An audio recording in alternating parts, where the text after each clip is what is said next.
to be so annoying. The moment you're talking about Shevin, where Sorizo, he was backing away from the pressure of Aura. He does rendezvous and does a bit more damage to Aran, but he just turns around and just jukes everyone, goes back up. At that point, having no more base turrets, having no more objectives to trade around with the Lord take, I think Bigatron, they were just put in a very tough spot, which is, again, a testament to the macro improvements being made by Aura Fire. They are able to make Bigatron the smart, systematic team, right? They just completely bewildered them. This is the one where I'm talking about, yeah.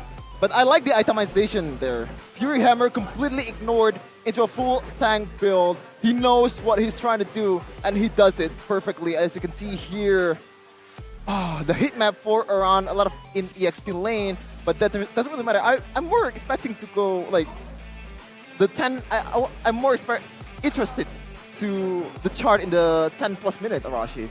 Over 10 minutes, you're going to see him a lot more in the base of Bigatron Alpha, but before that, it shows you again, right? We talk about Uranus, wave cutting and all that. That's great, but look at what he is able to do as a Paquito right here. Cut waves, stay in the lane, roam around, and be a huge problem. And notice the amount of times he's just deep in the jungle of Bigatron Alpha. He is just constantly threatening the back line. And even at one moment where it looks like he makes a mistake and flickers out for nothing, but he was right next to Aran, and the pressure, the possibility of Aran to just nuke him down is what drives Key to just go for that flicker just to be safe. And that kind of pressure is definitely going to be a big factor going into game number 2. Yeah, it was towards the end of the fight you were talking about. The Sorizo chase was when he transitioned from the Lord, yeah, Shevin? That, I feel like, I agree, a missed shot call that wasn't even committed onto. You know, they already sent their main frontliner over towards Aran. We'll get a replay of that play for sure here. But then they stopped. They didn't even want to go for that immortality. They instead forgot about Aran, which was the main shot call, and then they moved over. But let's take a look at the highlights once again. Bigatron Alpha, the fact that they were able to control the early game quite well, but they lost out on that grasp. I feel like they were actually a bit too aggressive, and they made a few mistakes of their own.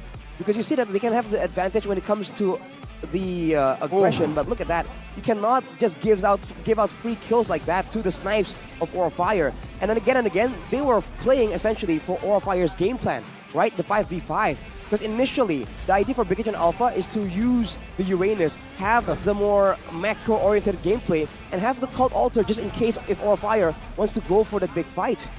So I think whatever they want to do, they can do it fine, but they just have to try and have a bit more consistency in what they're trying to achieve here, especially when Aura Fire is just showing so many different looks. They're doing macro split pushes, they're going for huge team fights, they're doing a lot of different things, and Bigatron Alpha just looks so much more one-dimensional, and maybe it's due to the composition in the first place. Does this count as a cheese for Aura Fire? I don't think so, no. We've seen this in Snapdragon and the Varia Roam with the Beatrix and the Farsa. I don't think it's cheese. I think it's one of their pocket strats that just wasn't really able to be utilized in the first week, but now they're like, you know what? We're desperate. We're getting desperate for this win. We need this win. Well, you can see, though, in the late game, right? The only times Bigatron Alpha is able to win is when they get a pick-off or they get a shutdown on Kabuki. Ooh, this one. And in the late game, in the final fight we're going to see later on, so you see Sin was being zoned away by Uranus, but Kabuki is left completely unchecked.